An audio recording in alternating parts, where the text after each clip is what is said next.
Para pendengar cerita seram The Haunting Cruise dan PN. Pada malam ini, Brother Fai akan kongsikan kepada anda kisah yang si penulis tidak mahu namanya diketengahkan. Kisah pengalamannya menguruskan jenazah. Lebih kurang jam 8 pagi macam tu, kawan saya WhatsApp ajak keluar jalan-jalan, pergi mall tengok handset. Punya awal WhatsApp, punya beria nak ajak saya keluar. Saya kata nak keluar sat lagi, mai ambil kat rumah. Aku nak lelap sat, tak cukup tidur ni. Pukul 11.30 pagi macam tu, depa datang rumah mai ambil saya. Punya beria keluar, saya yang nak beli handset seorang je, yang diajak keluar sampai 4 orang. Hei, tergelak saya masa tu. Sampai je kat mall, masa nak cari parking tu, Pak L call saya, kata ada jenazah. Saya cakap, sorry weh, aku ada tugas ni, hampa kena hantar aku balik. Alhamdulillah, kawan-kawan faham kerja saya ni. Lagi 50 meter nak sampai rumah, saya dah nampak bayang-bayang van jenazah kat depan rumah saya. Sampai je terus saya melulu masuk rumah bersiap-siap secepat mungkin. Lokasi yang kami nak pergi ni tak perlu saya nyatakan lah, tapi ambil masa 20 minit dari rumah saya. Masa on the way ni, saya tanya Pak L, laki ke perempuan? Pak L jawab, jenazah laki. Mereka kata dah ada orang urus kat sana. Kami berhenti solat Zuhur sat kat masjid tepi jalan. Selesai je solat, kami teruskan perjalanan sebab tak jauh dah. Sampai kat kawasan kampung sana, saya call Waris sebab kami cari rumah tak jumpa. Waris pun sampai bawa kami pergi rumah. Kami ingatkan rumah kat tepi jalan je. Rupa-rupanya kat kawasan pedalaman juga. Tiba-tibanya kat rumah, saya turun bagi salam dan bertanya, nak bagi mandi kat mana ni? Waris jawab, kat dapur lah. Kami angkat tempat mandi, terus pasang siap-siap. Pengusung jenazah tu jadi tempat mandi lah, sebab kami minta buat tempahan 2 dalam 1 macam tu, senang. Lepas tu saya tanya Waris, orang mandi mai pukul berapa? Waris jawab, orang mandi tak ada. Terus Pak L bersuara, tadi hampa kata ada orang mandi, ni kata tak ada pula. Pak L tanya saya, lah ni macam mana? Saya kata, kita balik ambil barang-barang dululah, tak apa saya urus.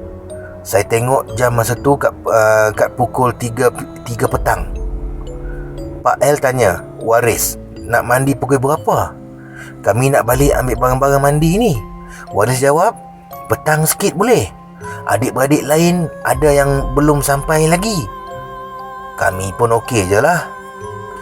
Kami patah balik ambil barang mandi jenazah. Nasib baiklah tak jauh. Hampir sejam jugalah kami ulang alik. Masa dalam van, saya tanya Pak L, nak mandi sekali ke? Pak L jawab, boleh kot hang settle seorang. Faham lah aku ni macam mana dah berumur. Saya gelak je lah, sebab Pak L ni lemah semangat kalau tengok jenazah lama-lama. Sampai kat rumah jenazah, saya buat prepare apa-apa semua, siap-siap semua, dapat kebenaran bagi mandi. Azan asar pun dah berkumandang. Saya minta izin nak tumpang solat sat kat tuan rumah. Lepas solat, saya tanya Waris, macam mana? Semua dah sampai ke? Waris minta saya tunggu lagi sejam. Saya pergi habaq kat Pak L, duduk kat van. Waris minta lagi sejam sebab ada yang belum sampai lagi. Pak L kata, aku tinggal hang kat sini lah. Dah siap, hang telefon aku mai.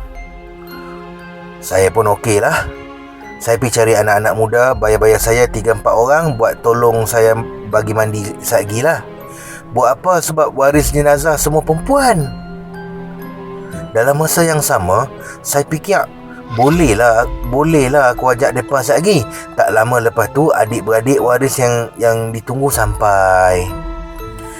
Jam masa tu kat pukul 7 malam lah. Saya cakap, dah lewat ni. Terus saya minta angkat jenazah pergi tempat mandi. Lepas tu saya tanya, siapa-siapa nak bagi mandi sekali boleh lah. Tengok-tengok seorang je anak muda yang tunggu. Saya tanya, abang dengan jenazah siapa? Dia jawab, saya nak menakan. Arwah meninggal sakit apa abang? Dia beritahu arwah ada asma teruk. Saya bersyukur ada juga wakil dari waris yang tolong mandikan. Duk tak duk, Pak L telefon saya, tanya dah siap ke belum. Saya jawab, dak lagi, baru je nak bagi mandi. Maghrib dah ni. Dah siap sekejap lagi beritahu ah.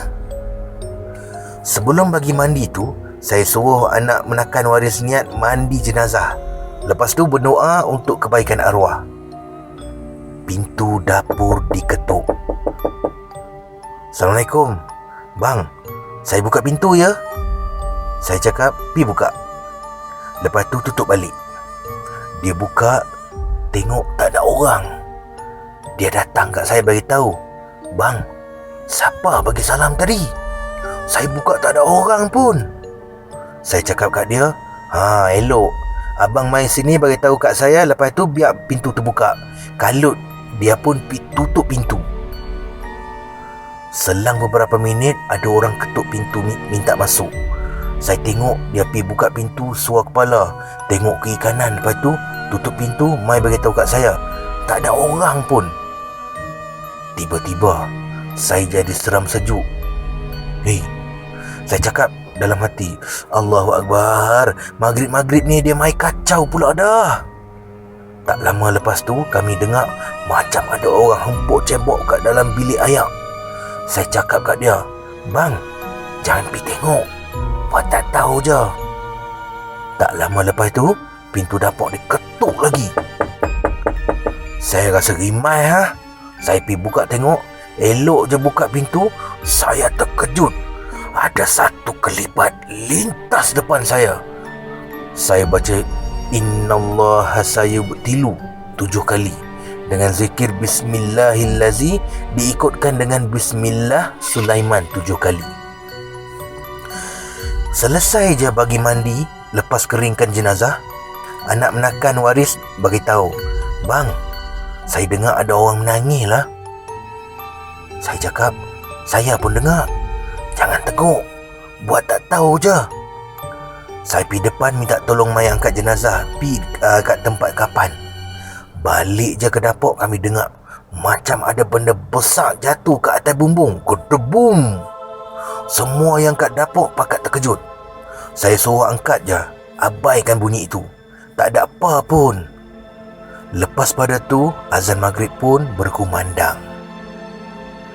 Selesai kapan jenazah, saya beritahu kat waris, saya tinggal jenazah ni Satna.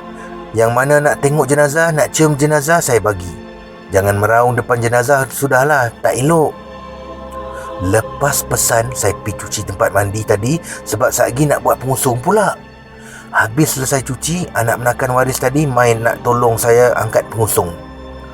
Sekali lagi, bunyi orang hempuk cebok dalam bilik ayak. Dia terkejut. Saya cakap, buat tak tahu je, kita buat je kerja kita. Lepas angkat pengusung ke depan, saya telefon Pak L, suruh mai. Habis selesai bab urusan Pak L pun sampai. Masa tu saya beritahu kat semua, yang mana ada kat sini pakat-pakat pergi masjid, solatkan jenazah ya. Mai minta tolong angkat jenazah masuk dalam van. Kami terus ke masjid. Selesai je solat isyak, diteruskan dengan solat jenazah. Selesai solat jenazah, saya beritahu kat Pak L, tunggu Sat, saya nak kadak solat maghrib tadi. Sesudah urusan kat masjid, kami ke tanah perkuburan. Alhamdulillah, semuanya berjalan lancar.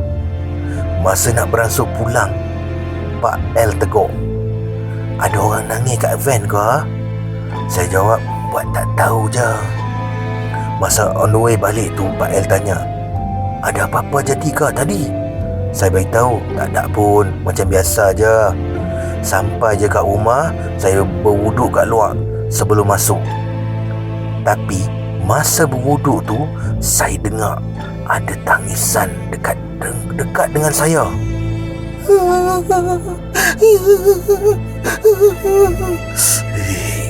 Seram sujud mula menguasai diri. Saya baca ayatul kursi, surah Al-Baqarah 1 hingga 5, zikir Bismillahirrahmanirrahim dengan Bismillah Sulaiman 7 kali. Lepas pada tu, tangisan pun hilang.